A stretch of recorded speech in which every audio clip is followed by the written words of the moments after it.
Así discurría, tortuosamente, aportando argumentos que defendían mi maquinación enredosa, como si hubiera menester de convencerme cuando ya estaba convencido.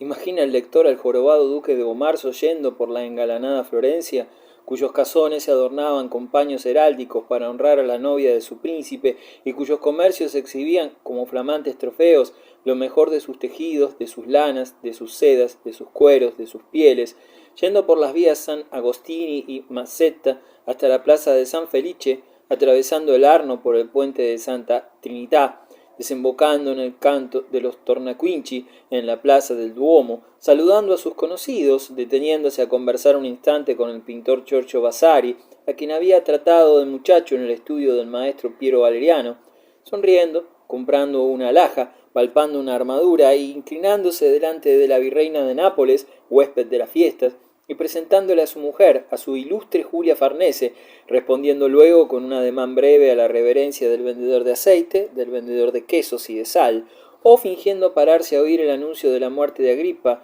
el gran nigromante, o el de que Buonarroti volvería a trabajar en los frescos de la Capilla Sixtina, y todo el tiempo madurando aquel designo sinuoso, aquella inconcebible nauseabunda inmolación de su hombría y su altivez, en aras de una tierra color de herrumbre, de unas rocas fantásticas, de un castillo contrahecho, de una leyenda, de un mito familiar nacido entre osos rupestres, en el alba de las centurias y fomentado por cronistas poéticos, como si él también llevara, bajo el lujo de suntuoso brocado, un hijo escondido que en sus entrañas crecía como un pequeño monstruo devorador.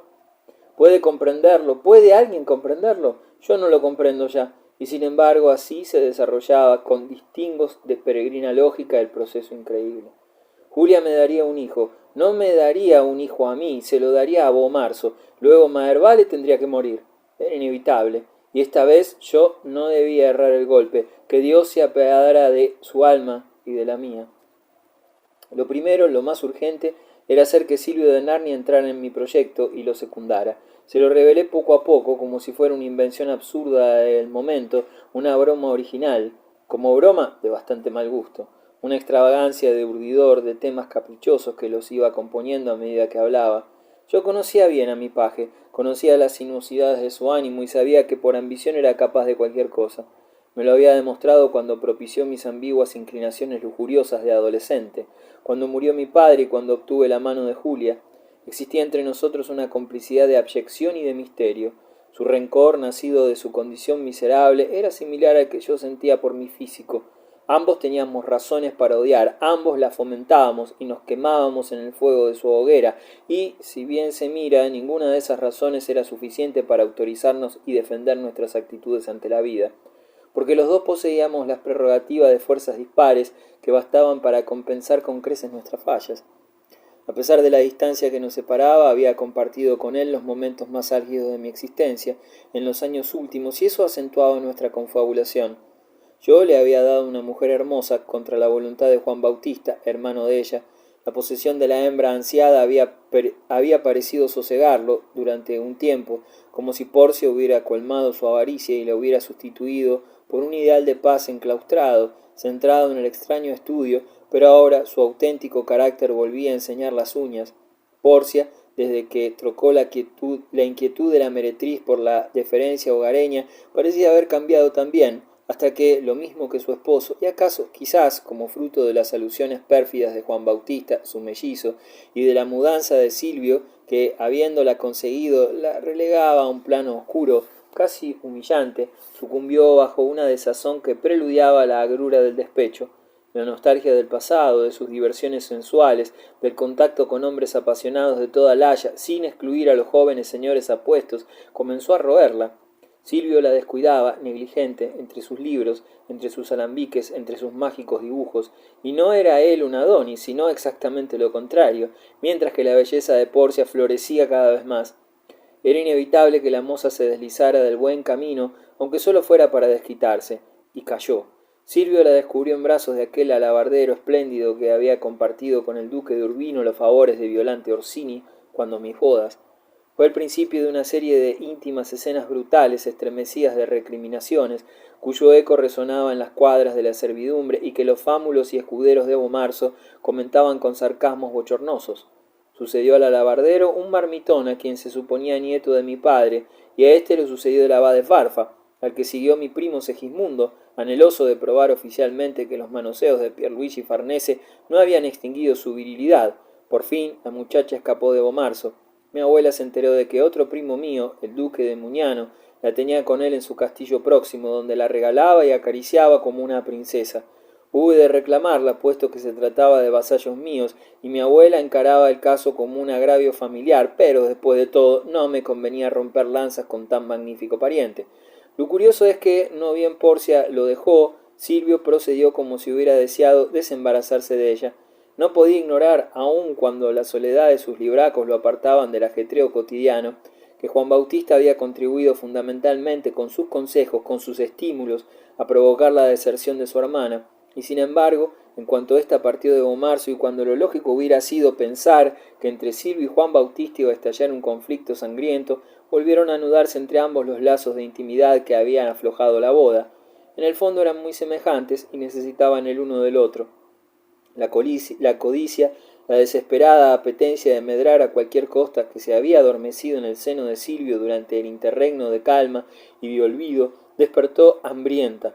Había cruzado por una experiencia en la que no recaería jamás, y así como ya yo valoraba los beneficios evidentes que me obligaban a conservar mi alianza con Muñano y a no sacrificarla a un pasajero orgullo, Silvio apreciaba lo que resultaba de la amistad de Juan Bautista, movido por aspiraciones iguales a las suyas. La venganza, si venganza habría alguna vez, quedaría para más tarde. La venganza era un lujo del cual no podía gozar aún, pero, despojado de su mujer en la que se refugiaba su resentimiento esencial de hombre que se consideraba superior a las circunstancias de su origen y de su vida, Silvio buscó refugio en su antigua asociada, la ambición. Por ambición favorecería mis planes, y no sólo por ambición, no obstante que el hecho de ser cómplice de un secreto tan grave le otorgara sobre mí privilegios en los cuales no había soñado nunca, sino porque esa colaboración con su señor y amo, que ubicaba a éste en una posición todavía más triste que la suya, obraría como un sedante sobre la amargura y el encono del servidor, quien se sentía redimido de su desgracia, puesto que el duque de Bomarzo, de cuya limosna dependía y que usufructuaba una situación tan descollante en la corte papal y en la altiva aristocracia romana, mostraba ser más infame que él, mucho más infame. Nos entendimos, pues, y pusimos manos a la obra. A Silvio de Narni le tocaría ganar la confianza de Maherbale e inducirlo a cumplir mis móviles. Debía hacerlo con extraordinaria sutileza, cautela y artería. Para ello las condiciones les joraban. Ni una vez puso reparos a mi proyecto. Vio en un relámpago las ventajas que podría reportarle y excluyó cualquier otra reflexión. Algunos días después me comunicó con medias palabras, porque el tema era tan espinoso y tan incómodo de tratar, ya que en él iban implicados aspectos muy bajos y turbios de mi personalidad, y advirtió enseguida la necesidad de rozarlo a través de escuetas alusiones los progresos de su relación con Marvale, cuya confianza había ganado sobre la base previsible de ácidas críticas a mi modo de proceder en el gobierno de la gente y de los intereses de Bomarzo. De esa etapa a la de la culminación efectiva del plan, los acontecimientos se desarrollaron veloces.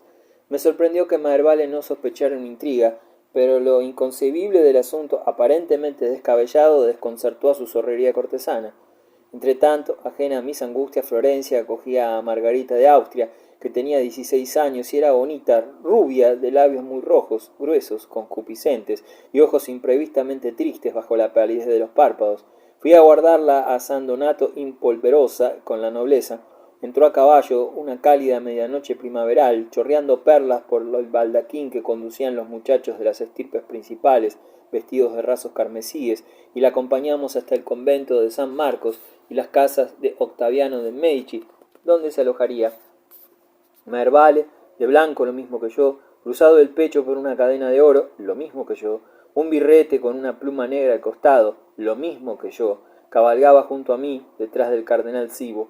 El azar irónico había querido que, sin consultarnos, nos ataviáramos idénticamente, o quizás mi hermano me había mandado a espiar y habría copiado el atuendo. cuando descendíamos las escalinatas del palacio de los Medici Popolani para sumarnos al séquito advertí esa similitud y pensé volver a mi cámara para cambiarme y adoptar las ropas más distintas de las que Maherbale tuviese, pero ya era tarde. Debimos, pues, pasar frente a Julia Farnese y a Cecilia Colonna, que nos despedían en el portal como si fuésemos dos versiones de un solo personaje, una mal hecha, maltratada y desequilibrada, irregular como como un machucado poliedro, fina la otra y grácil como un tallo joven, recordando bastante más que quien las había servido de modelo al doncel fascinante retratado por Lorenzo Lotto. La mirada de Julia se posó sobre los dos, impenetrable, y sentí en la garganta el viejo conocido aguijón de los celos. ¿Pero qué? ¿No era eso por ventura lo que yo quería, atraerla hacia Maherbale? La verdad paradójica es que yo hubiera querido que ella me diera un hijo con Maherbale, pero que me prefiriera a mí, como si eso fuese posible. Silvio de Narni me hizo saber 3 días más tarde que Julia y Maherbale se habían hablado en secreto. Ante esa noticia que debía esperar y que era mínima, comparada con la locura que proyectaba, se me nubló la razón y hube de ordenar que suspendiera sus manejos y que preparara nuestra inmediata vuelta a Bomarzo. Pero en ese instante, casualmente, Cecilia avanzó por la calle con una de sus damas. Estábamos asomados a una ventana de mi habitación y el mirarla bastó para que rechazara aquel impulso. No me quedaba otro remedio que seguir por el camino que había trazado. ¿Estabas tú presente?, le pregunté. Algo alejado. ¿Dónde fue? Aquí mismo, en la cámara de la señora duquesa.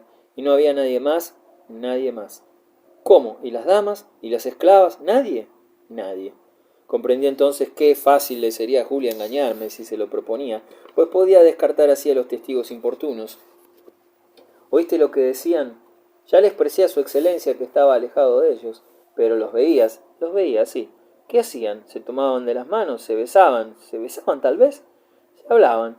Estaban sentados el uno junto al otro y se hablaban. ¿Tornarán a verse? ¿No lo desea su excelencia? Me observé las manos pálidas, hermosísimas, las venas azules, las uñas almendradas, el anillo de Benvenuto Cellini. ¿Por qué no era yo todo como esas manos, como ese anillo? Hay que acabar con este asunto y pronto. Al día siguiente de las bodas me arreglaré para pasarlo en pollo a Cayano.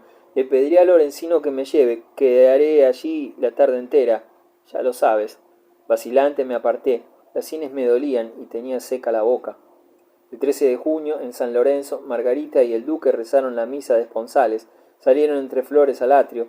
Así debió ser el matrimonio de Otelo y Desdémona. Él, oscuro, taciturno, encendido por ocultas fiebres. Ella, frágil, recatada, luminosa. La voz del cardenal Antonio Puzzi, que cantaba el oficio, vibraba sobre los bronces de Donatello, tan nítida, tan robusta que era como si encima de ambas cátedras se extendiera visible un curvo puente de los recién casados, de los cardenales Puch y Sibo, de la virreina viuda de Nápoles, de Pierluigi Farnese. Al ascender hacia la sala del convite crucé junto a la capilla de Benozzo Gozzoli y me asomé a su interior. Hinojo frente al altar había una mujer. Cuando giró hacia mí, reconocí en el parpadeo de los cirios que desplazaban en torno como una ronda lenta de príncipes orientales la cabalgata de los Reyes Magos, aquel mascarón de hembra cincuentona, fuerte, de caderas anchas, cuyo bozo imprimía en su cara un toque ásperamente viril. Era Nencia. Era la acompañante de Adriana de la Rosa, la que en ese mismo lugar 10 años antes me había poseído y me había abandonado, deshecho sobre las losas de Serpentino y de Pórfido, hasta que la piedad de Ignacio de Zúñiga me rescató cuando ya me creía desamparado para siempre, muerto quizás. Retrocedí de un salto como si hubiera visto al demonio. Antiguas imágenes brotaron doquier mientras, confundido con el séquito rumoroso, estremecido por el crujir de los ropajes y por el tintineo de las risas, escapé rumbo al banquete que preludiaba sus violines y sus flautas. Después de comer se representó una comedia de Lorenzino de Medici, La Aridiosia, pero no presté atención a las réplicas procaces que hacían sonrojar a las señoras y desataban las carcajadas de los caballeros, sobre todo el vozarrón insolente de Pierluigi. Pensaba yo en otras cosas harto distintas. No estaba con ánimo para participar de ese juego ingenioso, para gozar de esa historia de avaricia y de burla en cuya trama entreví, cada vez que logré fijarme en ella, unos instantes el rostro obvio de Terencio y de Plauto, y que se desarrollaba en un maravilloso proscenio inventado por Bastiano de Sangalo, llamado el Aristóteles de la perspectiva, con un arco triunfal en el centro del foro, de fingidos mármoles cubiertos de estatuas y relieves.